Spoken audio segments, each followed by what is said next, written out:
तो हेलो दोस्तों, स्वागत है आप सभी का मेरे नए ब्लॉग में। तो आज महाशिवरात्रि थी और आज हमें जाना था महेश्वर से ओंकारेश्वर महादेव के दर्शन के लिए। तो अपने भाई लोग नहा धो के आ जाते हैं मेरे घर। तुम्हारा भाई भी नहा धो के तैयार था। उसके बाद क्या हुआ, थोड़ी हवाबाजी करके निकल जाते हैं। तो वहाँ से पहुँच जाते हैं हम जियो पंप पे, क्योंकि पेट्रोल भी तो डलवाना था। तो पेट्रोल डलवा के थोड़ी बहुत हवाबाजी करके हम निकल जाते हैं अपनी मंजिल की ओर। रोम रोम भाइयों, सिस्टम पार देंगे। तो अपने गांव से हम निकल जाते हैं आगे की ओर और जल्दी जल्दी के चक्कर में हम प्लेट नंबर भी डलवाना भूल गए। और थोड़ी आगे जाने के बाद रुक जाते हैं हम बोरलाई गैरेज पे। तो गैरेज पे जाके हम प्लेट नंबर डलवा के निकल जाते हैं आगे की ओर। और अभी तो रुको, क्लाइमैक्स अभी बाकी। और अगर नहीं डलवाते तो कभी भी दुर्घटना घट सकती थी। तो ये रही अपनी टीम डिलक्स पे और ये अपन एमटी। और दोस्तों के साथ घूमने जाने में मजा तो आता ही। आज तो महाशिवरात्रि थी, फिर हमारे चेहरे पर कितनी खुशी हुई और इतना अच्छा लग रहा था गाइस कि क्या ही बताऊं। इतनी मौज मस्ती करने के बाद हम निकल जाते हैं आगे की ओर। और थोड़ी आगे जाने के बाद अपने भाई को रोड खुला मिल जाता है और ये अपना भाई आज लगता जान निकाल के ही रहेगा।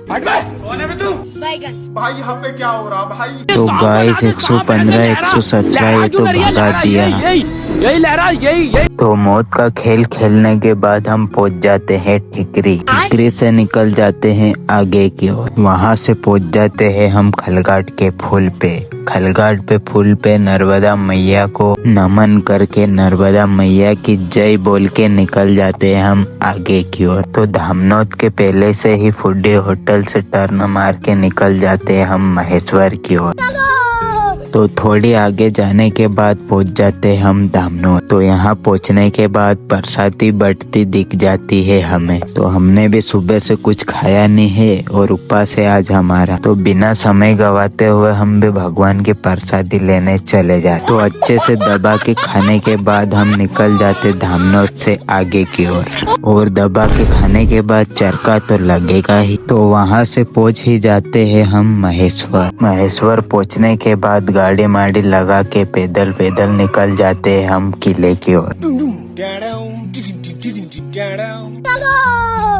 तो आप पब्लिक देख सकते हो कितनी सारी आई हुई थी। उसके बाद निकल जाते हैं हम आगे की ओर। ये आ चुके हैं हम महेश्वर किले के पास और वो रहा गेट। और ये क्या हुआ, अपनी टीम पीछे क्यों जा रही? तो यहाँ अपने भाई लोगों को चश्मे पसंद आ जाए। और ये तो तेरे नाम पिक्चर का सलमान खान ही लग रहा था।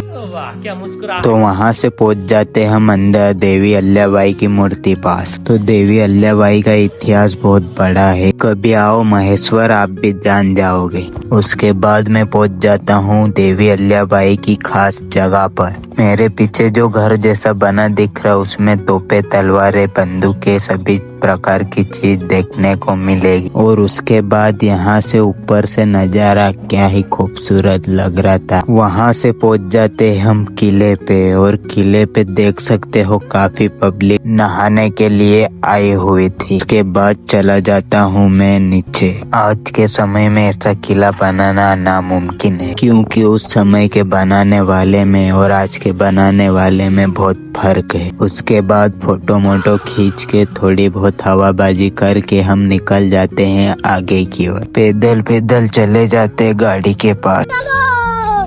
तो महेश्वर से निकल जाता हूँ अपनी टीम को लेके अपने महादेव की नगरी की ओर। फिर थोड़ी दूर चलने के बाद हम रुक जाते हैं चाय की दुकान पे, क्योंकि सफर कर कर के दिमाग की बत्ती नहीं चल रही थी। तो सभी अच्छे से चाय पी के निकल जाते हम आगे। तो चाय पीने के बाद लगता एनर्जी आ गई और अब तो फुल फाल हवाबाजी चलेगी। वहाँ से पहुँच जाते हैं हम फूल पे। तो फूल का आप नजारा देख सकते हो, काफी पानी कम हो गया है। तो फुल पार करने के बाद निकल जाते हम आगे की ओर। और यहाँ से ओमकारेश्वर 12 से 13 किलोमीटर और है। और बाबा के दरबार में आने से पहले ही सुकून इतना ज्यादा मिल रहा था कि क्या ही बता। तो उबड़ खाबड़ रास्ते और जंगलों को पार करके हम पहुँच जाते हैं बाबा के दरबार में। जय हो भोलेनाथ। तो हम पहुंच चुके हैं ओमकारेश्वर में। तो फिर क्या, थोड़ी आगे जाने के बाद गाड़ी पार्किंग में लगा के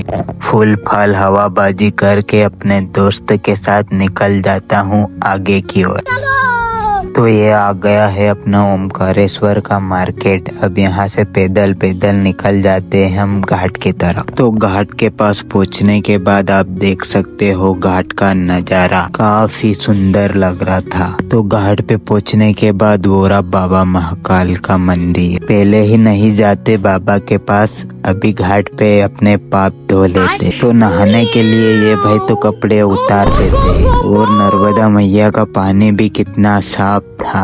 तो फिर क्या, मैं भी अपने कपड़े उतार कर अपने पाप धो ही लेता हूँ। तो मैं भी नर्मदा मैया में डुबकी मार ही लेता हूँ। और कूदने के बाद तो बहुत ही मजा आया। तो अपने भाई लोग नहा के पाप धो के सभी रेडी हो जाते। तो नहा के पहुँच जाते हैं हम ब्रिज पे। तो ब्रिज पे पहुँचने के बाद यहाँ का नजारा क्या ही खूबसूरत था, सुकून ही सुकून भाई। तो वहाँ से दादी के पास पैसे जमा करके प्रसादी लेके निकल जाते हम लाइन लगने के लिए। लगता है आज भीड़ कम है, नहीं तो यहाँ से लाइन लगना पड़ता। वहाँ से पहुँच जाते हैं हम बिना टाइम गवाए हुए।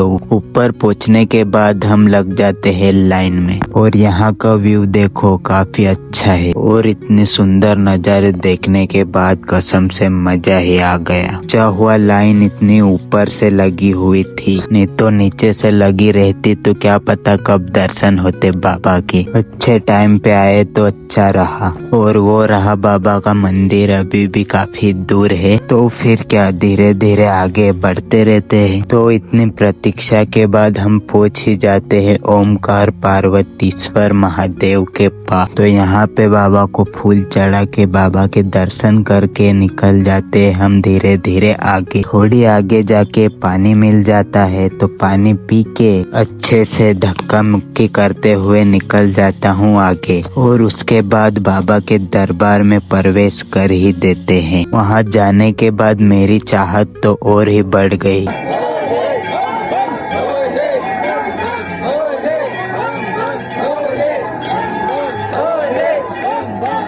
तो बाबा का अच्छे से नारा लगा के धक्का मुक्की करते करते पहुंच ही जाते हैं हम अंदर। और ये रहे अपने बाबा महाकाल। जय हो ओमकारेश्वर महादेव की जय। यहाँ पर वीडियो नहीं बनाने देते बाबा महाकाल का, फिर भी मैंने आपके लिए रिक्शा उठाई। मैंने बोला छीने तो छीने मोबाइल मेरा, लेकिन दर्शन तो कराऊंगा तुम्हें। और दर्शन करने के बाद हम निकल जाते हैं ऊपर स्टेचू के पास। तो रात भी हो चुकी थी और यहाँ की पेड़ियाँ इतनी खड़ी खड़ी थी कि क्या ही बताऊं, दम आ गया हमको। तो 300 से 400 पेड़ियाँ ही इतनी खतरनाक बनी है, ज्यादा रहती तो क्या हो। फिर भी हम हिम्मत नहीं हारे और चढ़ते ही गए। इतना चढ़ने के बाद ऊपर हम पहुंच ही जाते हैं। और मेरी टीम तो पूरी तरह से थक चुकी थी, तो बैठ ही गए। और मैं भी थोड़ा सा बैठ लेता हूँ। और नाइट में तो ज्यादा ही घूमने में मजा आ रहा था। नाइट का भी काफी सुंदर व्यू था। और अपने गोल्डी भाई का तो यहाँ से जाने का मन नहीं कर रहा बिल्कुल। और मैं क्या बताऊँ, मेरा भी जाने का बिल्कुल मन नहीं कर रहा, पर जाना तो पड़ेगा। और ये रही आदि शंकराचार्य जी की मूर्ति, जो कि 108 फीट की बनी हुई है मानदाता पर्वत पे। तो मूर्ति देखने के बाद निकल जाते हैं हम आगे।